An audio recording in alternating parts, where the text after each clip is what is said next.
Isang sosyal na dalaga ang unang beses na bumisita sa bahay ng nobyo niya. Pagbaba niya mula sa mamahaling kotse, tinaasan niya ng kilay ang nanay ng nobyo na nakaduster lamang. "Dito ka lumaki? Ang luma naman ng bahay niyo," sabi niya habang tumitingin sa kupas na kurtina at lumang muebles.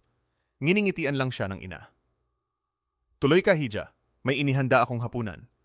Pero pag upo sa mesa, itinulak ng dalaga ang plato.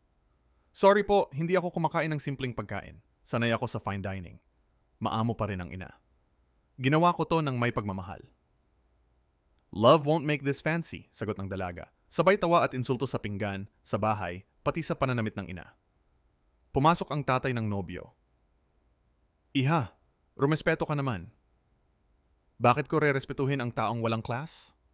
Balik niya. Tapos sinabi pa niya na ayaw niyang tumira, kasama ang mahirap na biyenan kung sakaling magpakasal sila. Tahimik na kinuha ng nanay ang isang dokumento sa mesa. Inabot ito ng tatay sa dalaga. "Ito ang titulo ng lupang kinatatayuan ng 3 car dealerships ng tatay mo. 15 taon nang nangungupahan sa asawa ko." Nanlamig ang dalaga. "Hindi pwede, pag-aari ni Papa yon." Ngumiti ang ina, may dignidad. "Anak, tunay na yaman hindi kailangang ipagyabang." Sabi ng nobyo, "Gusto kong malaman kung mahal mo ako o pera. Ngayon alam ko na."